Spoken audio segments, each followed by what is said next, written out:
제임스 웹 우주망원경이 빅뱅으로 우주 역사가 시작된 지 5억 7천만 년밖에 지나지 않은 시점에 CEERS 1019 은하에서 지금까지 발견된 것 중 가장 먼 활동성 초대 질량 블랙홀을 포착했습니다. 미국 오스틴 텍사스 대학의 핑켈스타인 교수팀은 제임스 웹 우주망원경의 우주진화 초기 방출 과학 조사 데이터를 분석하여 초기 우주 은하에서 태양 질량 900만 배 크기의 활동성 초대 질량 블랙홀을 발견했다고 밝혔습니다. 연구팀은 또 CERS 1019 은하의 블랙홀 외에도 빅뱅 후 10억 년과 11억 년이 지난 시점에 존재했던 더 작은 크기의 블랙홀 2개를 추가로 확인했으며 빅뱅 후 4억 7천만에서 6억 7,500만 년 사이에 존재했던 은하 11개도 발견했다고 설명했습니다. CERS 조사는 제임스 웹 우주망원경에 탑재된 근적외선 카메라와 중적외선 장비로 초기 우주를 관측하여 영상과 스펙트럼 데이터를 수집하는 프로그램입니다.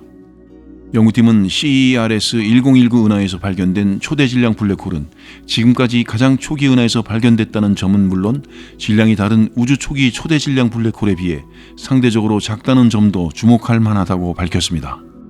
이 블랙홀은 질량이 태양의 약 900만 배로 다른 망원경들에 포착된 초기 우주 초대 질량 블랙홀들이 보통 태양의 10억 배 이상인 것에 비해 훨씬 작습니다. 이 블랙홀은 크기가 태양의 460만 배인 우리 은하 중심 블랙홀에 오히려 가까운 셈입니다. 연구팀은 이 블랙홀은 크기가 작지만 만들어진 시기가 다른 블랙홀들보다 훨씬 이르기 때문에 우주가 시작된 후 어떻게 이렇게 빨리 초대 질량 블랙홀이 만들어질 수 있었는지는 여전히 설명하기 어렵다고 지적했습니다. 연구팀은 제임스 웹 우주망원경의 CERS가 수집한 스펙트럼에서 어떤 것이 각각 블랙홀과 은하에서 방출되는 것인지 구분할 수 있었을 뿐만 아니라 블랙홀이 흡수하는 가스의 양과 은하에서 별이 형성되는 속도도 확인할 수 있었다고 밝혔습니다. 핑켈스타인 교수는 이번에 발견한 3개의 블랙홀은 제임스 웹 우주망원경 이전에는 너무 흐릿하여 관측되지 않았다면서 지금까지 초기 우주 천체 연구는 대부분 이론적이었는데 제임스 웹 우주망원경을 통해 비로소 극히 먼 거리의 블랙홀과 은하를 관측하고 정확히 측정하는 게 가능해졌다고 밝혔습니다. 이어 앞으로 제임스 웹 우주망원경 관측 데이터를 초기 블랙홀이 어떻게 형성됐는지 설명하는 데 사용할 수 있을 것이라면서 이를 통해 블랙홀이 우주 역사가 수억 년밖에 안 된 시점에 어떻게 성장하고 진화했는지에 대한 모델을 수정해 나갈 수 있을 것이라고 덧붙였습니다. 우주의 95%를 차지하지만 인류 과학의 접근을 거부하며 우주 최대 비밀로 남아있는 암흑에너지와 암흑물질의 정체를 밝혀줄 유럽 우주기구의 유클리드 우주망원경이 발사되었습니다. 2023년 7월 2일 한국시간 오전 0시 12분 미국 플로리다주 K 커네버럴 케네디 우주센터에서 스페이스X 팰컨 9 로켓에 실려 우주로 향한 유클리드 우주망원경은 우주 최대 미스터리인 암흑에너지와 암흑물질 비밀 규명을 주 임무로 한 대형 프로젝트입니다. 유럽 우주기구 ESA는 이 우주망원경의 이름을 고대 그리스 수학자로 기하학의 아버지인 유클리드에서 따왔습니다. 유클리드는 앞으로 한 달간 비행하여 지구로부터 약 150만 킬로미터 떨어진 제2 라그랑 주점에 도착하여 7개월간의 시험 가동에 들어갈 예정입니다. 제2 라그랑 주점은 지구와 태양의 중력이 균형을 이루어 우주망원경이 안정적으로 우주를 관측할 수 있는 지점으로 미 항공우주국 나사의 차세대 우주망원경 제임스 웹 우주망원경도 현재 이곳에서 우주를 관측하고 있습니다. ESA가 약 15억 달러를 투입한 유클리드는 높이 4.7m, 폭 3.5m, 반사경 1.2m, 무게 2톤으로 크기는 제임스 웹 우주망원경보다 훨씬 작습니다. 제임스 웹 우주망원경은 가로 20m, 세로 14m, 반사경 6.5m로 인류가 개발한 우주망원경 중 가장 크고 강력한 성능을 지녔습니다. 하지만 유클리드가 수행할 임무는 제임스 웹 우주망원경이나 허블 우주망원경보다 절대 작지 않습니다. 유클리드는 우주 탄생과 발전의 비밀을 풀어줄 암흑에너지와 암흑물질 연구에 크게 기여할 것으로 기대를 모으고 있습니다. 유클리드는 제2 라그랑 주점 도착 후 7개월간 시험 가동 후 2029년까지 2가지 관측 장비를 이용하여 하늘의 3분의 1 이상에 걸쳐 퍼져 있는 최대 20억 개의 은하 관측 정보가 담긴 사상 최대의 3D 우주 지도를 만들 예정입니다. 유클리드에는 대형 가시광선 관측기와 근적외선 분광계 광도계 등 2가지 관측 장비가 실려 있습니다. 허블 우주망원경보다 200배나 넓은 시야각을 가진 가시광선 관측기는 100억 광년 밖의 빛까지 포착하여 은하지도를 작성하고 138억 년 전 빅뱅으로 시작된 우주 역사에 대한 새 시각을 제공할 것으로 기대됩니다. 또한 근적외선 분광계 광도계는 우주에서 날아오는 빛의 적색 편의 현상을 관측하여 은하들이 얼마나 멀리 있는지 측정합니다. 적색 편의는 관측자로부터 멀어지는 물체에서 방출된 빛의 파장이 원래보다 길어져 붉은색을 띠는 현상으로 더 먼 곳에서 더 빠르게 멀어질수록 적색 편의가 더 커집니다. 즉 적색 편의를 분석하면 은하의 위치를 계산할 수 있습니다. 과학자들이 유클리드가 제작할 3D 우주 지도에서 찾아내려는 것은 전체 우주의 70%를 차지하는 것으로 추정되는 암흑에너지와 25%를 차지하는 암흑물질입니다. 현재 가시광선 등으로 관측되는 수많은 별 등 일반 물질이 우주에서 차지하는 비중은 5%에 불과합니다. 문제는 일반 물질 천체만으로는 우주의 탄생과 발전 그리고 현재 상태를 설명할 수 없다는 것입니다. 과학자들이 이 문제를 해결하기 위해 이론적으로 제시한 것이 일반 물질과 함께 천체들을 묶어주는 암흑물질과 먼 은하들이 더 빠르게 멀어지게 만드는 우주 팽창을 가속하는 미지의 힘인 암흑에너지입니다. 하지만 현재까지 개발된 관측 장비로는 암흑에너지와 암흑물질을 직접 포착하는 것이 불가능합니다. 이것이 최대 미스터리로 남아있는 이유입니다. 유클리드 우주망원경을 운영할 유클리드 컨소시엄의 카나스 박사는 최근 기자회견에서 유클리드는 암흑에너지와 암흑물질에 대해 더 많은 것을 밝혀낼 암흑탐정이라고 말했습니다. 그러면 유클리드는 어떻게 보이지 않는 암흑에너지와 암흑물질을 찾아낼 수 있을까요?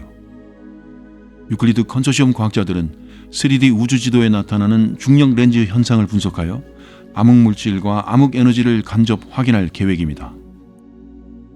수십억 광년 밖의 은하나 별에서 오는 빛이 중간에 있는 은하나 별 등의 중력 영향으로 약간 왜곡되는 경우가 있는데 이것이 바로 중력 렌즈 현상입니다.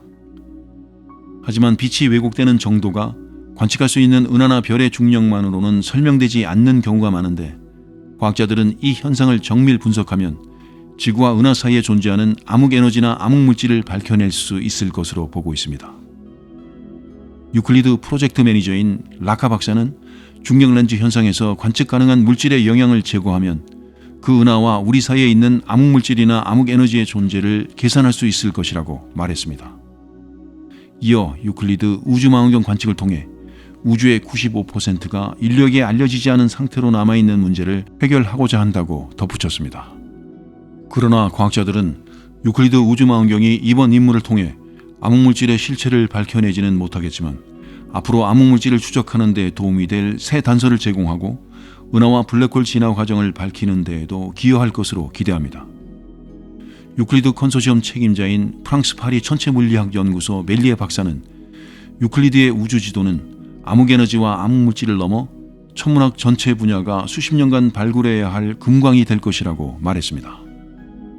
유클리드 우주망원경은 오는 2023년 10월 과학작업을 시작하여 첫 이미지를 내놓을 예정이며 주요 관측 데이터 공개는 2025년, 2027년, 그리고 2030년으로 예정되어 있습니다. 유클리드 우주망원경은 ESA가 설계와 제작을 맡았으며 나사는 근적외선 기기에 광검출기를 공급했습니다. 유클리드 컨소시엄에는 유럽 13개국과 미국, 캐나다, 일본 등의 과학자 2,000여 명이 참여하고 있습니다.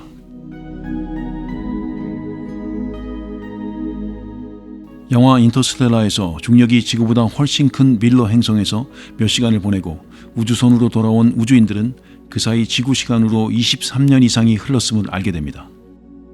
이는 아인슈타인의 일반 상대성 이론을 기반으로 한 것으로 과학적 검증을 받은 내용으로 알려져 있습니다. 호주와 뉴질랜드 연구진이 준항성 천체인 퀘이사 190개의 관측 데이터를 분석하여 빅뱅 후 10억 년이 흐른 뒤 우주에서 시간이 현재보다 5배 느리게 흐르는 시간 지연 현상을 확인했습니다. 호주 시드니대 루이스 교수와 뉴질랜드 오클랜드대 브로 교수팀은 이는 빅뱅 후 극도로 느리게 움직이는 초기 우주를 처음으로 관측한 것이며 아인슈타인 팽창 우주의 수수께끼 중 하나를 푼 것이라고 밝혔습니다. 아인슈타인의 특수 상대성 이론과 일반 상대성 이론에 따르면 관찰자의 운동 상태나 중력의 크기에 따라 시간은 상대적으로 다르게 흐르게 되는데 이를 시간 지연이라고 합니다. 이는 시공간의 구조 변화에 따른 것으로 운동 속도가 빠를수록 중력이 클수록 시간이 느리게 흐르게 됩니다. 루이스 교수는 아인슈타인의 일반 상대성 이론에 따르면 먼 우주, 즉 초기 우주는 현재보다 훨씬 느리게 움직이는 것으로 관측되어야 한다면서 이는 빅뱅 10억 년 후의 우주를 관측하면 현재보다 시간이 5배 더 느리게 흐르는 것으로 보여야 한다는 의미라고 말했습니다. 하지만 이렇게 먼 과거의 우주를 관측하는 것은 쉽지 않은 일입니다. 연구팀은 이 연구에서 빅뱅 후 10억 년 정도가 흐른 시점의 초기 은하 중심부에 있는 활동성 강한 초거대 질량 블랙홀인 퀘이사 190개의 관측 데이터를 사용하여 시간 지연을 분석했습니다. 이전까지 천문학자들은 시간 지연 연구에 거대한 별이 최후에 폭발하는 현상인 초신성을 표준 시계로 활용했으나 초신성은 매우 밝지만 초기 우주를 들여다보는 데 필요한 먼 거리에서는 관측이 어려운 문제가 있었습니다. 루이스 교수는 아인슈타인 덕분에 우리는 시간과 공간이 서로 얽혀 있고 빅뱅이 시작된 특이점으로부터 우주가 계속 팽창하고 있다는 것을 안다면서 이런 공간 팽창은 우리가 초기 우주를 관측하면 현재보다 시간이 훨씬 느리게 흐르는 것으로 보일 것임을 의미한다고 말했습니다. 연구팀은 퀘이사 관측 데이터를 통해 시간의 지평선을 우주 나이의 10분의 1 시점으로 되돌리고 이를 통해 우주가 나이가 들어감에 따라 시간 흐름도 빨라진다는 사실을 확인했다고 밝혔습니다. 이들은 지난 20년간 관측된 190개의 퀘이사 데이터를 정밀 분석하고 녹색광과 적색광 그리고 적외선 등 다양한 파장에서 관측 자료를 결합하여 각 퀘이사의 전멸 현상을 표준화하는 방법으로 퀘이사를 초기 우주의 표준 시계로 활용할 수 있음을 확인했습니다. 루이스 교수는 여러분이 이 초기 우주에 있다면 1초가 1초처럼 느껴지겠지만 120억 년이 지난 미래의 우리 입장에서는 그 초기 시간이 길게 느껴질 것이라고 말했습니다. 이어 루이스 교수는 분석 결과 우주 초기 은하에 있는 퀘이사들은 아인슈타인의 상대성 이론이 예측한 대로 시간이 느리게 흐리는 시간 지연 현상을 그대로 보이는 것으로 나타났다고 하고 이 연구를 통해 우주 팽창이 시간에 미친 영향을 확인할 수 있었다고 덧붙였습니다.